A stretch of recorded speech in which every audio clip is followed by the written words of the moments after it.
آسٹیوپوروسس ہڈیوں کی ایک بیماری کا نام ہے۔ اس میں ہڈیوں میں کیلشیم اور منرلز کی کمی واقع ہو جاتی ہے، جس کی وجہ سے ہڈیاں کمزور ہو جاتی ہیں اور آسانی کے ساتھ ٹوٹ جاتی ہیں۔ اس بیماری سے زیادہ تر عمر رسیدہ خواتین متاثر ہو جاتی ہیں، لیکن یہ بیماری مردوں میں بھی پائی جاتی ہے اور مرد بھی اس سے متاثر ہو سکتے ہیں۔ اس بیماری کی بہت ساری وجوہات ہے، لیکن جو سب سے بڑی وجہ ہے وہ خواتین میں ایسٹروجن لیول کا کم ہو جانا۔ ایسٹروجن ایک فیمیل ہارمون ہے۔ جب خواتین کی عمر بڑھ جاتی ہے، ان میں مینسز آنا بند ہو جائے تو ان میں ایسٹروجن کا لیول جو ہے وہ بھی کم ہو جاتا ہے، اور اس کی وجہ سے ان کی ہڈیاں جو ہے وہ متاثر ہو جاتی ہیں۔ کیلشیم ایبزارپشن جو ہے اس میں کمی واقع ہو جاتی ہے، ان کی ہڈیاں کمزور ہو جاتی ہیں، تو یہ بیماری ان میں زیادہ ہے۔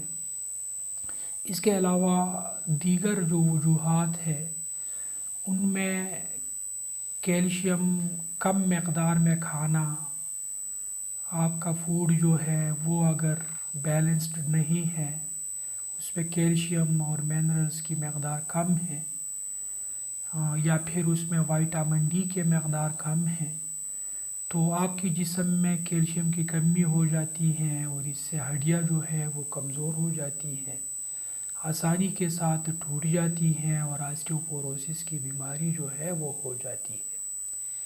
اسی طرح ایک اور وجہ ہے مال ایبزارپشن۔ آپ جو کھانا کھاتے ہیں اس میں کیلشیم کی مقدار ٹھیک ہے، وائٹامن ڈی بھی اس میں موجود ہے، لیکن آپ کی آنتڑیوں میں کوئی بیماری ہے جس کی وجہ سے کیلشیم جو ہے وہ ایبزارب نہیں ہوتا، تو اس وجہ سے بھی آپ کے جسم میں، آپ کے بلڈ میں اور آپ کی ہڈیوں میں کیلشیم کی کمی واقع ہو جاتی ہے، آسٹیوپوروسس ہو سکتا ہے۔ اسی طرح جو لوگ اسموکنگ کرتے ہیں، تمباکو نوشی کرتے ہیں، تو وہ بھی آسٹیوپوروسس کے شکار ہو سکتے ہیں۔ تمباکو نوشی جو ہے اس کے اندر مختلف قسم کے کیمیکلز موجود ہیں، اور یہ کیمیکل ہمارے جسم میں کیلشیم ایبزارپشن میں رکاوٹ بن جاتے ہیں۔ اسی طرح پیراتھائرائڈ گلینڈ، جس کی ذمہ داریوں میں ایک ذمہ داری کیلشیم ایبزارپشن بھی ہے، کیلشیم کو ریگولیٹ کرنا بھی ہے، تو یہ اس پر بھی اثر انداز ہو جاتے ہیں۔ اس کے علاوہ فیملی ہسٹری، بعض لوگ ایسے ہوتے ہیں جن کے خاندان میں یہ بیماری چلی آ رہی ہوتی ہے، تو ایسے مریض بھی دیکھنے کو مل جاتی ہیں جن کے خاندان میں یہ بیماری ہو اور پھر ان کے اگلی جو نسلیں ہوتی ہیں یہ بیماری اسی طرح آگے بڑھتی ہے۔ یہ تو مختلف قسم کی وجوہات ہو گئی ہیں۔ اب اس بیماری کو ڈائیگنوز کیسے کرتے ہیں، تو سب سے پہلے ڈاکٹر صاحبان جو ہوتے ہیں وہ علامات کو دیکھتے ہیں۔ اس کے علامات میں ویسے مریضوں کو کوئی خاص علامات نہیں ہوتی، لیکن بعض صورتوں میں علامات پیدا بھی ہو جاتی ہیں، جیسا کہ بون فریکچر، ہڈیاں جو ہے وہ آسانی کے ساتھ ٹوٹ جاتی ہے، سیویئر بیک پین ہوتا ہے، پیشنٹ جو ہوتے ہیں ان کے کمر میں سخت درد ہوتا ہے، تو یہ چند ایک علامات ہے آسٹیوپوروسس کی۔ جب ڈاکٹر صاحب کو آپ یہ بتا دیتے ہیں تو پھر وہ آپ کو ایکس رے کرانے کے لیے کہتا ہے۔ آپ ایکس رے کے لیے جاتے ہیں، اس کے لیے ایک الگ قسم کی، ایک اسپیشل قسم کی ایکس رے جس کو ڈی ایکس رے کہا جاتا ہے، وہ بھی کرایا جاتا ہے، لیکن عام ایکس رے میں بھی پتہ چل جاتا ہے۔ پھر سی ٹی اسکین میں تو یہ چیز کنفرم ہو جاتی ہے۔ اسی طرح بعض صورتوں میں بلڈ کے جو مختلف ٹیسٹ ہے، خون میں کیلشیم لیول کو چیک کیا جاتا ہے، اسی طرح پیراتھائرائڈ گلینڈ کے جو ہارمون ہیں ان کو دیکھا جاتا ہے، دیگر بھی کچھ انزائمز ہیں ان کو دیکھا جاتا ہے، اور اس کے ساتھ سیرم کیلشیم جو ہے اس کو بھی دیکھا جاتا ہے۔ تو یہ مختلف قسم کے لیبارٹری ٹیسٹ ہے، اسی طرح سی ٹی اسکین ہے، ایکس رے وغیرہ ہے، ان کے کرانے کے بعد یہ بیماری جو ہے یہ کنفرم ہو جاتی ہے۔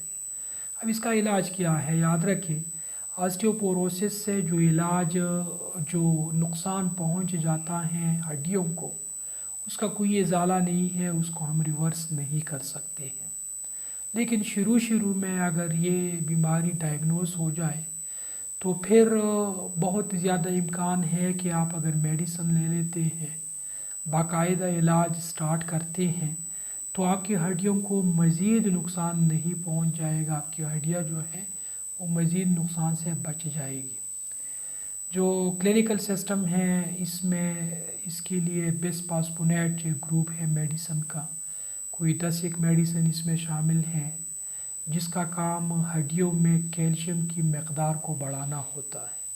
اسی طرح کیلسیٹونین ہے، اسی طرح کچھ سپلیمنٹس ہے، کیلشیم اور وائٹامن ڈی کے سپلیمنٹس مریضوں کو دی جاتی ہیں، یا پھر ایسی خوراکیں مریضوں کو بتائی جاتی ہیں جس میں کیلشیم زیادہ ہو، جس میں وائٹامن ڈی زیادہ ہو، جس میں وائٹامن سی زیادہ ہو، تو ایسی خوراکیں مریضوں کو بتائی جاتی ہیں۔ مریض وہ خوراکیں جب کھاتے ہیں تو اس سے ان کو فائدہ ہوتا ہے۔ احتیاطی تدابیر ہیں، اس میں ایکسرسائز جو ہے یہ بہت زیادہ ضروری ہے، خوراک پر بہت زیادہ توجہ دینے کی ضرورت ہے۔ ادھر ادھر کے کھانے یا ہوٹلوں کے کھانے یا پھر فاسٹ فوڈز کھانا یا پھر کولڈ ڈرنکس وغیرہ کھانا یا اسموکنگ یا الکوہل ڈرنکنگ، ان چیزوں سے خود کو بچانا پڑتا ہے، اور ڈائٹ جو ہے وہ بیلنسڈ ہونی چاہیے۔ بیلنسڈ ڈائٹ کا ہونا بہت زیادہ ضروری ہے۔ ہومیوپیتھی میں کیلکیریا کاربونیکا، کیلکیریا فاسفوریکا، سیلیشیا، یہ مختلف قسم کی میڈیسن ہیں جو ہڈیوں کے لیے مفید ہے۔ آپ اپنے ہومیوپیتھک ڈاکٹر سے مشورہ کریں، ان کے مشورے کے مطابق ان میں سے کوئی ایک میڈیسن جو ہے وہ آپ کو آپ کا ڈاکٹر صاحب دے دے گا۔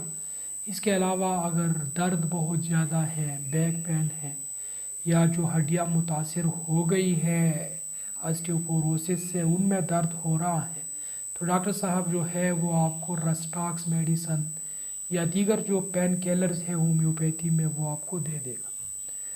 تو میرا مشورہ یہ ہے کہ آپ ہومیوپیتھی کو بھی ساتھ ساتھ آگے لے جائیں، اور جو ایلوپیتھک میڈیسن ہے ان کو بھی نہ چھوڑیں، یہ بھی ساتھ ساتھ استعمال کریں، کیونکہ یہ ایک لمبی بیماری ہے، اس کا علاج کافی لمبے عرصے تک کرانا پڑتا ہے۔ تو سائیڈ ایفیکٹس یقیناً ہوتے ہیں میڈیسن کے، تو عین ممکن ہے کہ ہومیوپیتھی سے آپ کا مستقل علاج ہو جائے۔ اجازت چاہتا ہوں اس امید کے ساتھ کہ آپ جہاں بھی رہیں خوش رہیں، محفوظ رہیں، مجھے اپنی دعاؤں میں یاد رکھیں۔ اللہ نگہبان۔